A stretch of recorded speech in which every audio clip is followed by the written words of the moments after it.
I'm wondering what advice you give to anyone watching this where they constantly are having to prove themselves or feel like they have to prove themselves to other people. Man, as someone that was the underdog most of my life, I have naturally become a people pleaser, looking for validation for other people when nothing that you do matters. And then there's still going to be criticism, and it doesn't matter how many milestones or any metrics you hit, people will still try to find reasons to doubt and criticize you. You learn that when you live for people's acceptance, you'll die from their rejection.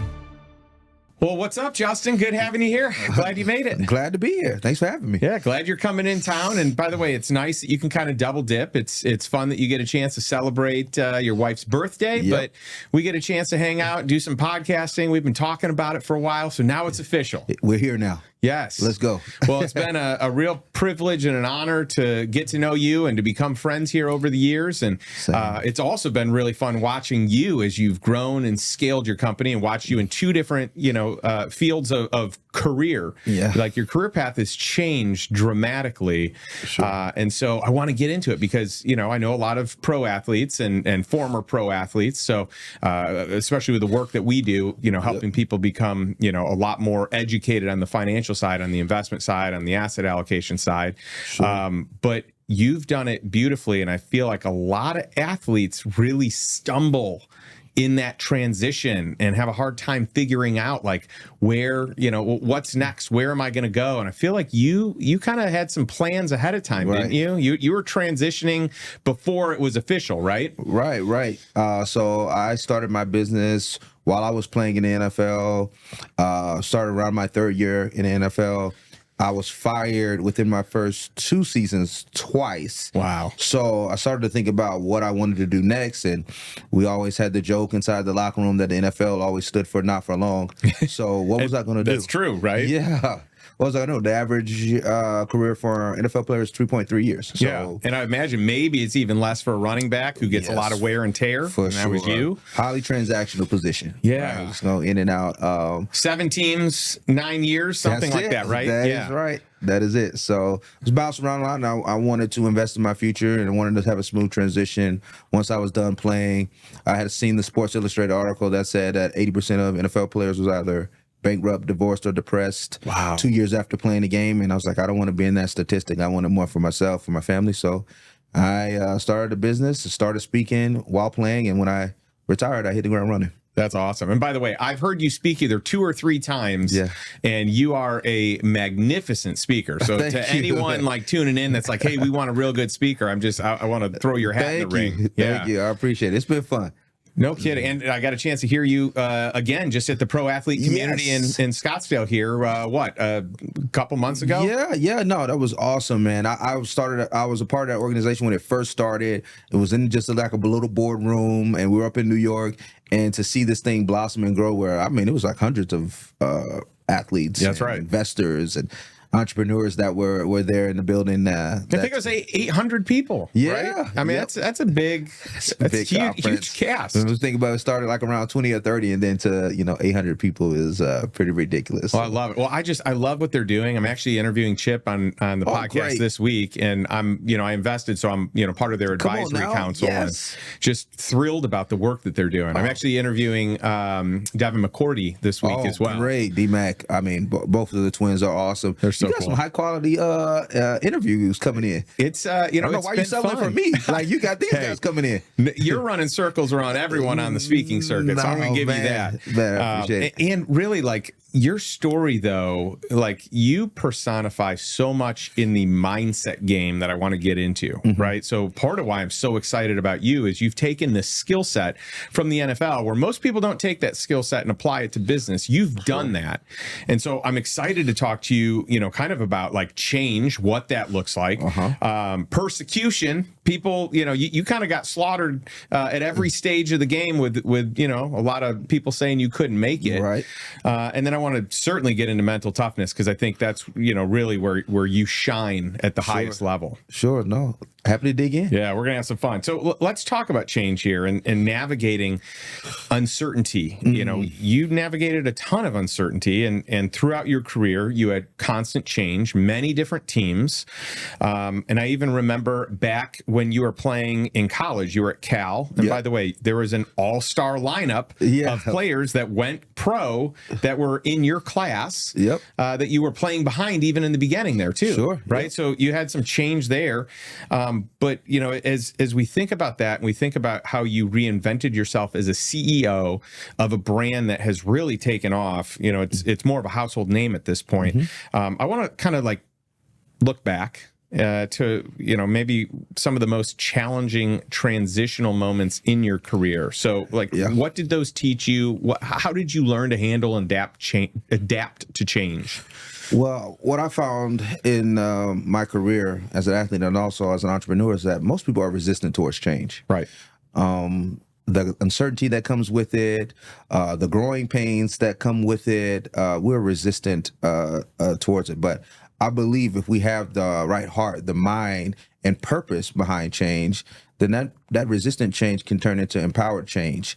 And I think every transition that I went through, whether it was as a young kid, I never owned a home. My family and I bounced around from one place to the next. And I was homeless at one point, living out of a motel.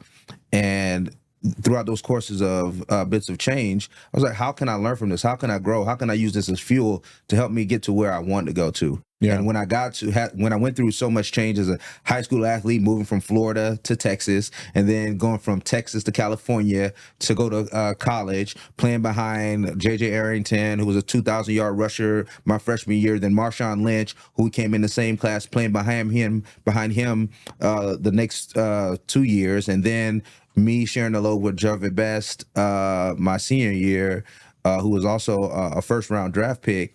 It was like, man, there's bits of change, but I was like, I was going to use all of the lessons that I could gather in those periods of transition to help propel me for when I got my true opportunity. So I like to think of it as if you're into Marvel, I was collecting Infinity Stones until I got my breakthrough. So it's like from Marshawn Lynch, I learned how to embrace the game and have joy while playing because I was just so rigid playing the game because I was one track mind. Like, this has got to get me out of poverty. This is going to change the trajectory of my family. I was a perfectionist, and it was to my detriment at the time. I would take losses hard. I would take fumbles. I would take criticisms very hard. And I don't know, that roller coaster of emotion was like very detrimental to me. And he just taught me how to really enjoy the game and remember that it is just something that we play and it's not something that has to own us. So that was really, really special for me. And then as I went to the NFL, playing behind great running backs like Edgerrin James, Joseph Adai, Arian Foster, Maurice Jones-Drew, the list goes on and on. I was learning patience. I was learning how to be a good student again. I was learning how to be a pro on and off the field, how to take care of my body from all these different guys, these veterans before me. And then when year 7 hit at age 29, I get my breakthrough 15 years later from me starting, from high school on and try to get my name out there to be recognized amongst my peers. 15 years later, I get my real breakthrough. And it was all because I embraced change at every step of the journey, just learning how to increase my craft, my skill set every step of the way. And then I was able to use it when my number was called. It's crazy to think how long it actually took for your number to get called. Yeah. But again, you learn something from each of these players. You learn patience. It's really cool to see. And for me, behind the scenes, I've heard so many different aspects of your story and I can appreciate it so much. But for our audience, they don't know it. So I love hearing that, you as someone that's been in the NFL a long time, even while you were there, it wasn't like you were crushing it. It wasn't, that there's injury, there's trading, there's being, you're seated behind someone, sometimes behind two someones. Yep. Injuries. It's intense. So I know talking to a lot of athletes, this is the case, but I also know just talking to entrepreneurs and business professionals, investors, there's a lot of people that really struggle when a major chapter of their life or their business life comes to an end. So what mindset shifts for you really helped you have that successful transition from pro athlete to CEO? Man, I think that mental toughness to really push through difficult things really helped me. I think the mindset to be just like a jack of all trades, because even my versatility on the field, that's what made me special. Me being able to catch balls out of the backfield, me being a return specialist, me being tough enough to go down and run down kickoff and bust a wedge open, me being able to block linebackers in the A gap. All those things allowed me to stay as long as I did. So naturally, as I transitioned to be an entrepreneur, to be a CEO, it's like all that versatility, just to be a student of the game, allowed me to hit the ground running. Now, there were still a lot of things I had to learn. There were a lot of just terminology. There's a different playbook, right, that I had to learn. That's right. But again, I was going to be a student of the game. I took some bumps. I took some losses early, but I grew from every challenge that I had. And we like to say within the company that the only L's we take are lessons. So just trying to grow and learn from those things. But if you would have asked me when I first started what was EBITDA, I probably tell you something that you could catch. And I didn't have a clue or inclination of what that would be. But learning again, knowing how, P&Ls, balance sheets, and the finances, cap tables, and why all those things matter. I had to grow and then learn and be a student of the game, but my versatility to be able to be a jack of all trades on the field allowed me to be a really good CEO, I think, to this point. Yeah, well, it's fun also. Maybe not everyone thinks it's fun. For me, it's fun to be a novice at something again, to like have to figure it out, to have to crack the code, to not have it, when you have 10 years in an area, you have some sort of expertise or some sort of mastery, then you transition, you start something new. You don't know anything. You don't know much, at least. And so there's so many people that can teach you, but I like that, like, the trying to figure it out, like cracking the code. I really like it. What's the cheat code? How can I crack the code faster than the 10 years or 10,000 hours to get to mastery? Yep. And it sounds like you do that well because you're networking, you're learning, you're surrounding yourself with the right people, your mindset's right. You got a lot of things that, kind of helped you in that category. Sure. I will say I was blessed to be able to have really great connections and network around me and people that wanted to mentor me and help me along the way. But I didn't do everything right. I'm first to say that when I were outside looking in, you can see like, man, Justin, wow, you started a business, you started speaking. You didn't have any issues finding identity after the game was done. But I was struggling at home. Right after retirement, I'm 70 flights a year. I'm traveling. I'm pitching to investors. I'm having business meetings and working on partnerships and things like that. And I'm not home. Where my family, my wife is thinking, man, okay, you retired. So now you're probably going to hit the golf course and you're going to be relaxing. You're going to be with us. At that time, I had 2 kids. It was 2.5. It was my third was on the way at that time. And I'm not there. I'm not home. We're in a new city. We don't have any help. And marriage was suffering, family was suffering because of my wife was carrying the weight that she never should be carrying alone. Yeah. And I had to learn as an entrepreneur how to prioritize, how to schedule, how to be intentional about the same vigor that I wanted to go after being a great player and a great CEO. I had that same energy, get that same energy to my wife and to my family. And that was over time. It's something I'm still fighting because I'm just that competitor. I want to be the best. I want our company to be at the best at all times. But also, I just never wanted to be an all-pro football player. I wanted to be an all-pro entrepreneur. I wanted to be an all-pro businessman. I wanted to be an all-pro husband and a father. And that takes intentionality and boundaries. That's right. So, well, you nailed it. I was actually going to say boundaries for me were key. I just need to schedule it in. I need to figure out what it is and just have my absolute no zones. Yeah. Because I'm like, the greatest weakness that I have is that I want to say yes. And I feel bad saying no. And so I started saying yes too much to too many things that took me out of family rhythms. And I really had to, and our family dynamic suffered because of that early days. And I had to learn to say no. I had to learn, my wife was really good about, saying, hey, well, you may just think you're saying yes to this opportunity, but when you say yes over here, you're actually saying no to the family, even if you don't realize it. And that was kind of like a wake up call to me where I'm like, yeah, I've got to do it different, and I've got to be smarter inside the time frame that I'm working. And I've got to have this, like, I want evenings, I want weekends with the family, but I need to be disciplined to say no, and then I need to be disciplined to be more efficient during the hours where I can't work. Exactly. Man, that's so good. What I realize even more so being an entrepreneur now is that the most valuable thing that we have is time. Yeah. And the one thing that most people in business will waste is time.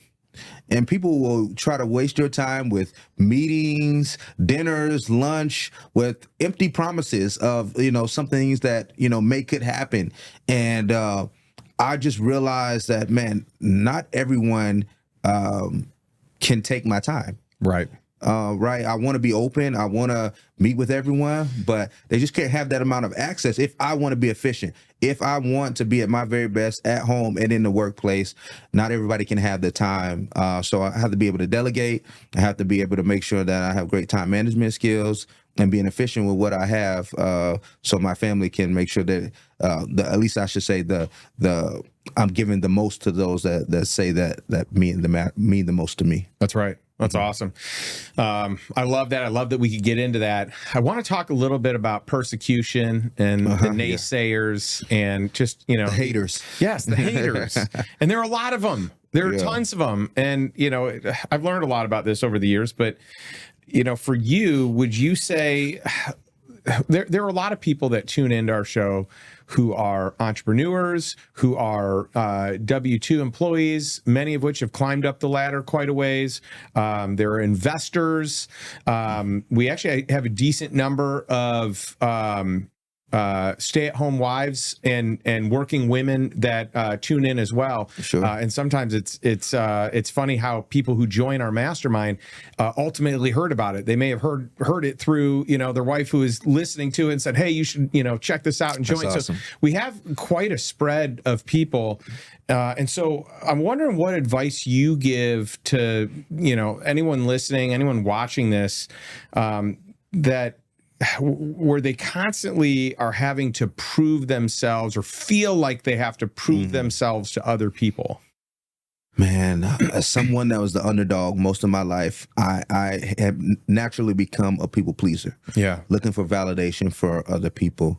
And when that runs out, when you find you come to the end of the line of that, when nothing that you do matters, and then there's still going to be criticism, and it doesn't matter how many milestones or any metrics you hit, people will still try to find reasons to doubt and criticize you.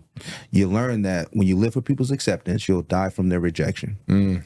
And I was getting to a place where I had work and I had some bit of fame and I had production, but football, sport, and business had become an idol. It is a good thing that has now become an ultimate thing. And so the criticisms that would come at it would be, man, I would take just the slightest thing, that the error or a false step that I would take, whether it's in the sports world or in the business world, and I would take it to heart. And I was like, man, I'm tying my purpose now and my value to one mistake that I made. Yeah. And we find ourselves spiraling out and burning out when we do that.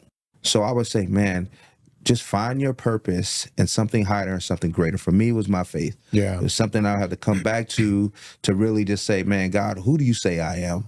Right? My value is in you and you alone, not necessarily in my productions and the results that I'm seeing in the workplace or in business. It's in you. And I had to feel and get comfort in knowing that, because everything else was fleeting.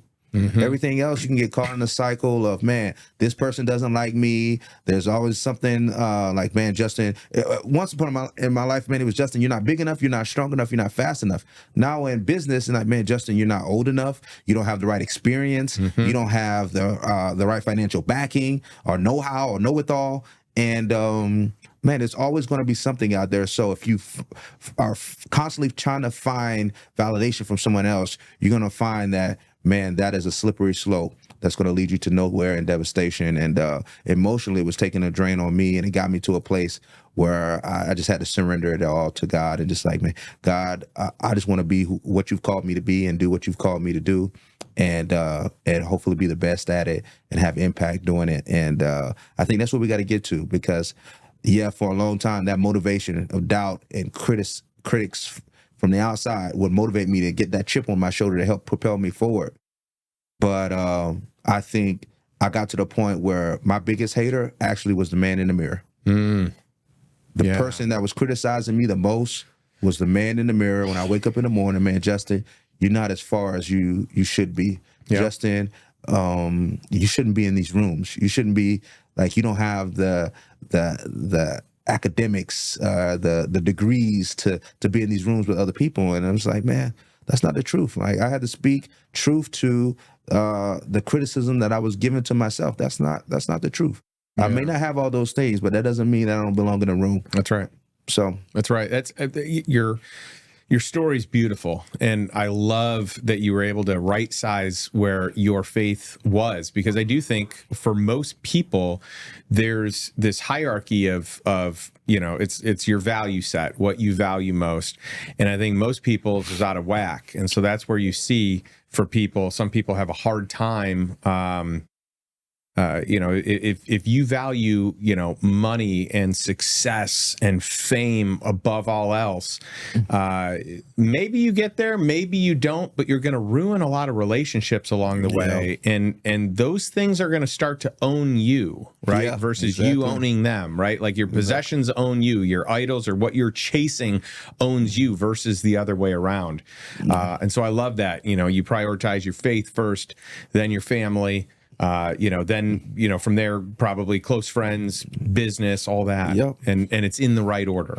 Man, that's so great that you said the right order. It's all about alignment. Mm-hmm. In the morning now, when I wake up, I want to make sure that I'm aligned correctly. Yeah. I think a lot of times, especially those of us that are in business or running businesses, when we wake up in the morning, our alignment is off because we're coming and attacking the day from a point of deficit and not of abundance. Yep. Where I know I'll speak personally. I got to a place where I wake up in the morning and think about all the fires that I had to put out. Yeah. I'll think about all the things that I had to fix, all the problems that I had to solve. Instead of being like, man, God, like, I'm grateful for having life, to be able to do what I love to do. Have this like mindset of gratitude to start the day was important for me. So now, over the course of time, after having burnout and after having heartache and frustration and disappointment along the way of this entrepreneur journey, I now start the day. I give God 20 things that I'm grateful for every single day. When I start with prayer, meditation, 20 things that I'm grateful for. Before I get into trying to fix a problem, to solve a problem, I'm thinking about, man, I have so much to give today. Yeah. Because I've been given so much. I've been blessed with so much to give. How can I have meaningful impact today before thinking about what I don't have? Yep. Right. And it's been allowing me to be more fruitful and more productive at the start of my day than I was before. And I think everyone should start with that mindset of just, man, I'm grateful, and I'm having an alignment with my purpose and my vision to start a day so I can be more productive. It's beautiful. You're starting from a very abundant mindset, yep. Right? It is hard if you are thankful to be like ungrateful. It's like it's hard. Like if you are so thankful for all these things, it's then hard to live in a place where you're even focused on what you don't have. Or what you haven't done yet. And so I love that.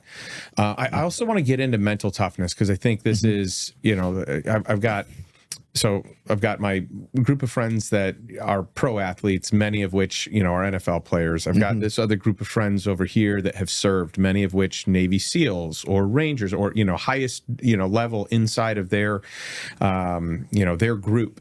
And so the amount of mental toughness that exists that to get to the highest levels there is just unfathomable. Sure, yeah. When I hear the things that you and some of my other buddies that have served have gone through, I'm just blown away, because I reflect and I'm like, well, I'm glad I took a different path. I've got a lot of mental toughness in different areas. I don't know that my mental toughness could have got me through some of these physical demands, and it's neat to see what you've been able to persevere through, setbacks, roster cuts, injuries, the whole 9 yards, even just uncertainty. Like, right. I don't know what's next. I'm on a 1-year deal, or I'm on the last year of my contract, right? Sure. Or the uncertainty in business. Like, we don't know how to get into these big box stores, but we know we need to go there. Or we just got into this one, but what one's next? Or we could go on and on about that, but I'm just wondering how you define mental toughness today for you,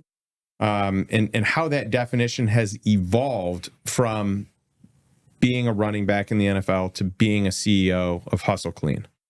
Yeah, well, great question.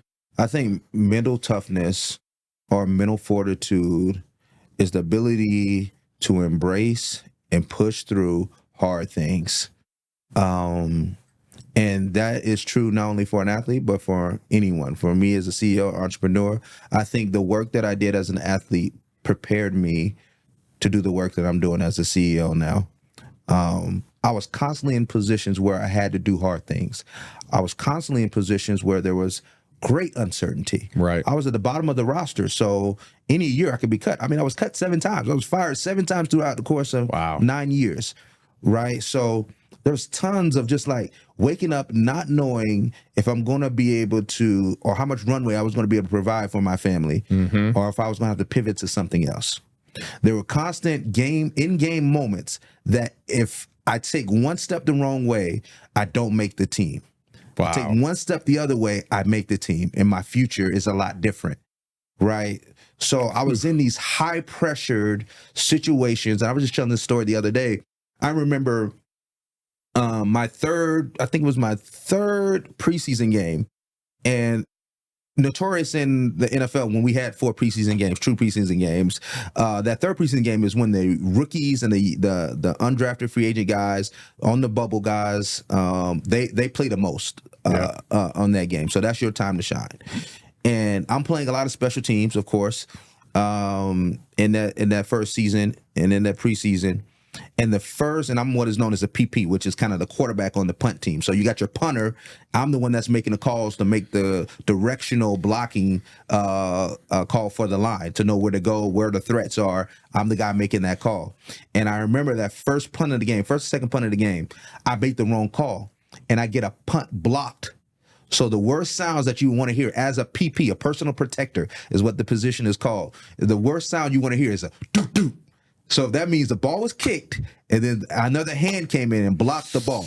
Oh, man. And again, I'm a rookie. This is happening to me.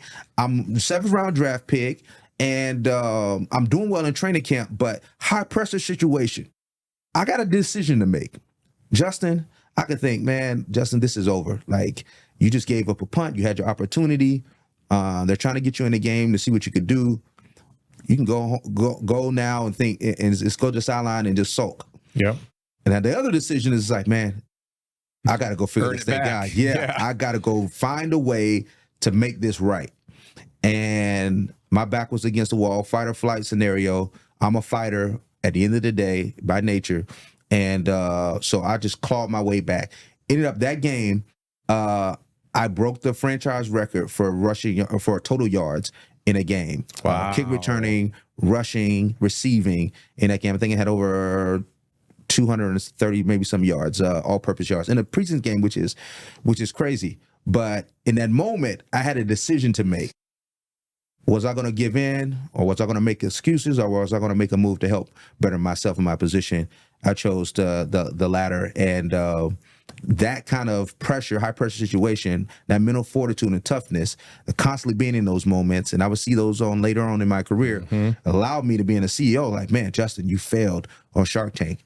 Like, nobody went on a national televised show where they didn't offer you a deal. Failure. I got a decision to make, man. I sulk? Do I turn in my hat? Do I want to be an entrepreneur? Is this something for me? Should I give it up? Do I do something else? It's like, no, I'm going to find a way. I'm gonna find a solution. I'm gonna fight my way out as best I can. I knew with faith, I knew that I had the mental fortitude, and then years later we still have our breakthrough. We have a breakthrough moment, and now from that moment, I want to say we're 8 years later from that moment, we're still around kicking. So, mental toughness and fortitude is important. I love it. Well, you're going to appreciate this. As a family, we do Tuesday night Shark Tank night. Come on now. And it is so fun. It's just, all the things that we can all learn through the process, but it's so fun seeing my 13-year-old daughter, like learning this stuff, asking really smart questions. Oh, yeah. It's so neat. So I do want to talk a little bit about the Shark Tank days. Uh-huh. I've had a handful of friends that have been on it. My buddy, Kyle Jansen, who is one of the co-founders of Guardian Bikes, he was on. Oh, nice. And ended up doing well and getting a deal with Mark Cuban. But you also see a lot of people that don't get a deal. And Sure. maybe you can hang your head and be like, oh, it didn't work out. But the exposure that you get is incredible. Man. And for you guys, though, you also receive some valuable information on like, hey, branding probably needs to change. This brand that you're rolling with, like this probably isn't the brand to actually scale with. Sure. No, it was incredible. One, for the exposure piece, right? It's hard to, you could pay for 7 million viewers, but it's going to be pretty expensive. That's right. That's right. Unattainable for most people, most companies. So that was beautiful for us. But also just being able to learn how to really run our business and really sink our teeth into every part of a business. Like I told you, like I knew nothing when I started my business about like the finances, importance of P&L, COGS, margin, all those things. So learning those things were extremely critical for me to be a better CEO. And being able to tell that financial story to investors, right? Because they want to know how they're going to get their money back at the end of the day. That's right. And so being able to learn that from that experience and grow was critical for me. And I wouldn't take those one of the things in my career, no matter how bad or hard it was for me to go through that disappointment. I wouldn't change it because I wouldn't have those lessons. We wouldn't have those growth experience that we needed in order to have that right mindset to be able to flourish now and thrive now. It was great in a number of ways. And then we moved on from this, not only being a product to a brand, from what we had as a shower peel product, which is a disposable washcloth to remove sweat, dirt, and body odor, to now a full assortment of personal care products for the everyday athlete and is in Hustle Clean. Yeah, and by the way, talk about the evolution of Hustle Clean, because it wasn't called that back then. Yeah, how did you decide on that? Yeah, so it was Shower Pill, which, by the way, me as an outsider, I'm like, oh yeah, Hustle Clean, you made the right call there, right? There's no doubt about that on branding. But how did you decide that, and what's happened since Shark Tank? Sure, yeah. So I would say when I retired from football, I was doing sideline reporting for the Ravens. Okay. And I remember I was going to flight, meeting the team in Cincinnati. I live in Dallas. You had a big year with the Ravens before wrapping up, right? Yeah. It was some great times in Baltimore. That's still family. I still root for them and the Seahawks. Those are my two. Because that's who Seahawks drafted you. Yes, Seahawks drafted me. So just for clarity, so everyone knows why these are your two favorites. I spent 4 years there. Yeah. So I was there, and I was doing sideline reporting, and I was flying to Cincinnati to meet the team in Cincinnati for a Sunday game. And man, it just hit me on my drive to the airport. I was thinking like, man, I'm always thinking about the brand. Your brain never really shuts off when you're as an entrepreneur.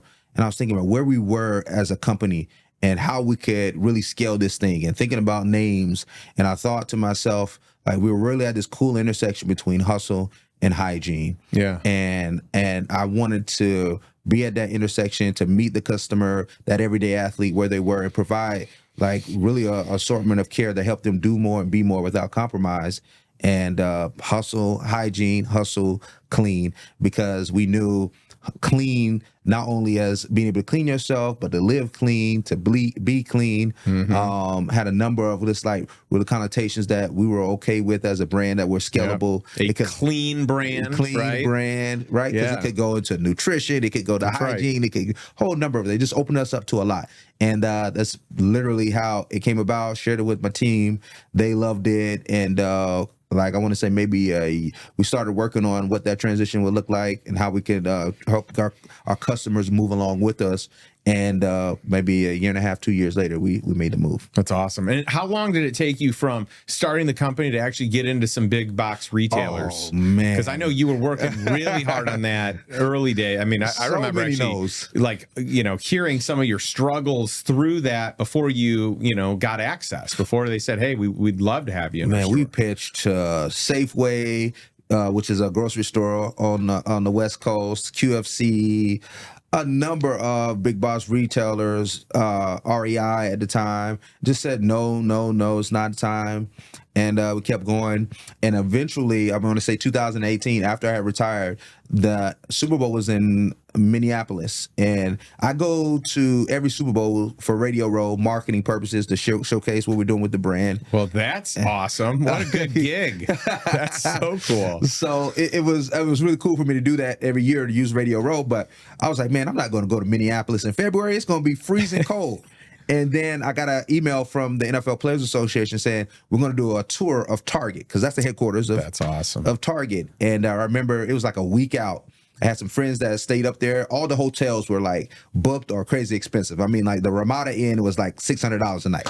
So I was like, I'm not going to do that. I found some friends that would let me stay on their couch and in the guest room, and I went up there, had a backpack full of product, saw and scoped out who was going to be in the room. At that time, CEO Brian Cornell was going to be there, and a couple buyers, and I studied them, and I was like, at the end, I was going to corner one of them, give them an elevator pitch, 3 to 5 minute elevator pitch, and I did at the end of the tour.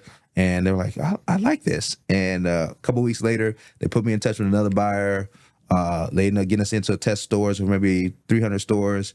And then a couple months later, we were full chain retail. And that's how we started. Now we're 8 years in. That's awesome. And by the way, I just want to, point a few things out here.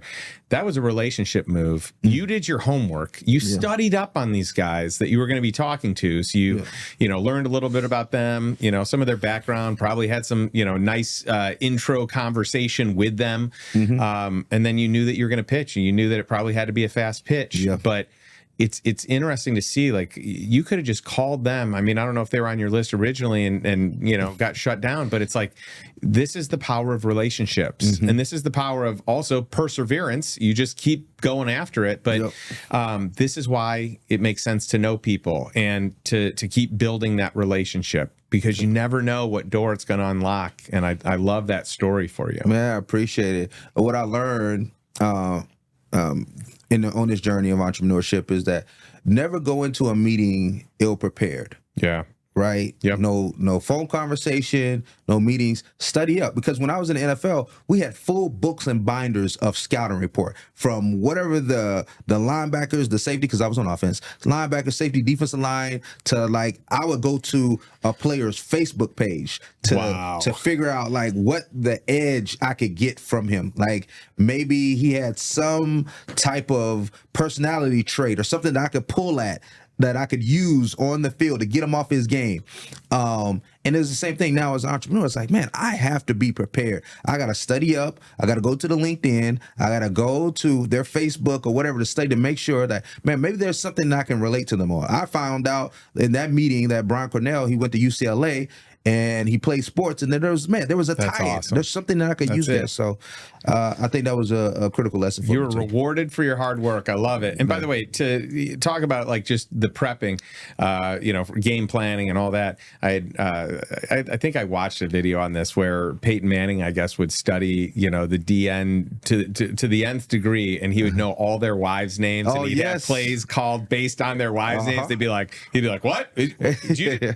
Wait a minute, my wife, insane. He's just throwing them off. Yep. I mean, I love that. But that is how you're like to be a tactician at the highest level. Like that's it, right? Mastery. Yes. So I love that you're even like using social media, using their background. Like let's get as much info as you can. And by the way, that's also applicable in business. Right. It's just as, if not more, applicable. Wholeheartedly. Yeah. So cool. So for listeners and those watching this who are focused on building wealth and focused on creating freedom and living intentionally, these are the things I talk a lot about. What would you say are the most important lessons that you've learned about leadership, ownership, and really creating lasting values after sports? Wow.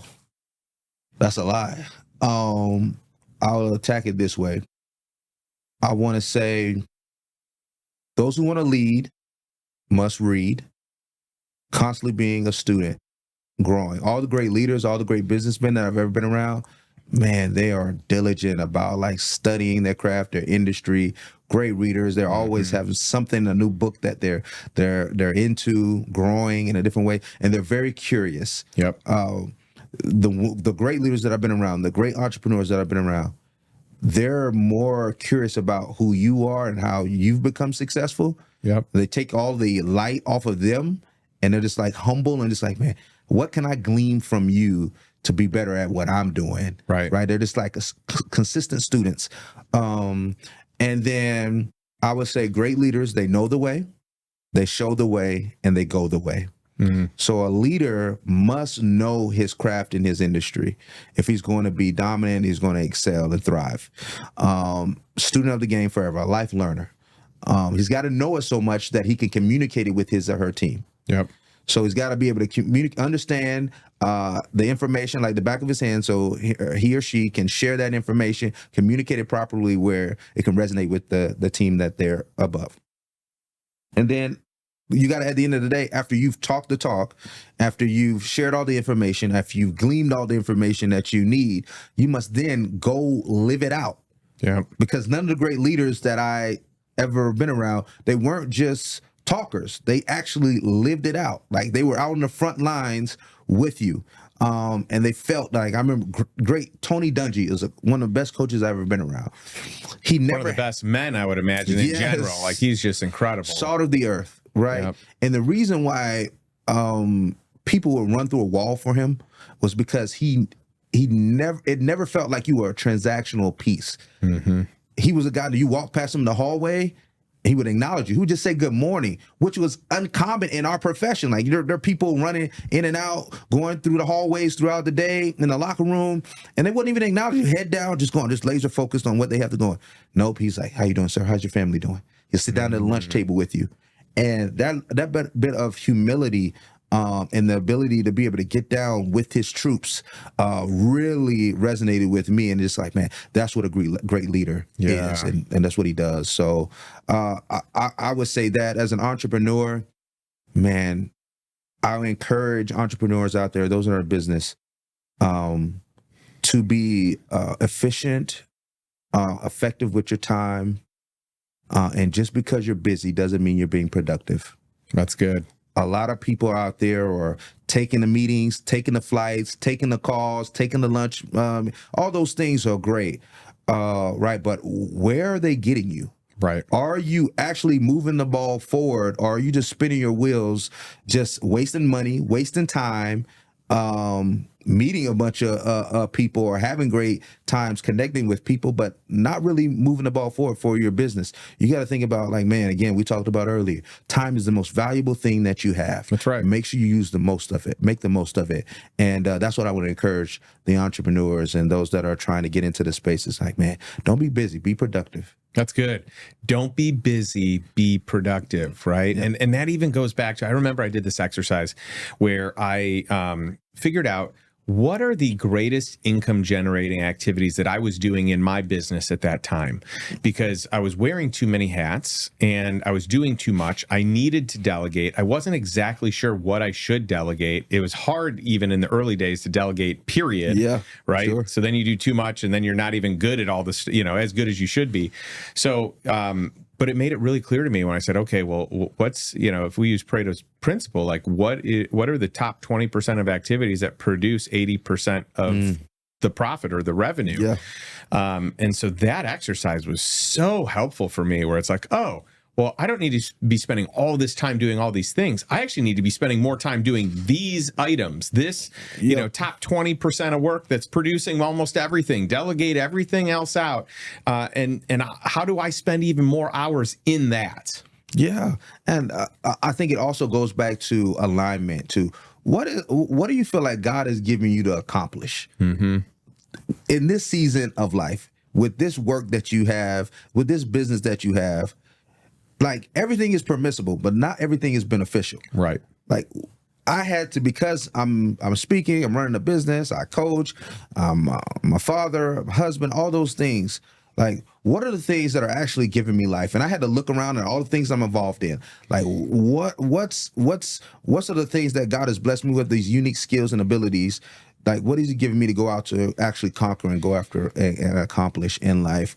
And there were some things I had to cut out. There's some things that were just like nothing burgers that they were really good, good intentions, but just not beneficial in the long run. It was not tied to my purpose and what I wanted to accomplish at the end of the day. Or even good for the ego, but ultimately not good for you, right? Exactly. A lot of like really cool opportunities, because what I see from the athlete standpoint is like you're going to get pitched and propositioned to do a lot of really cool things.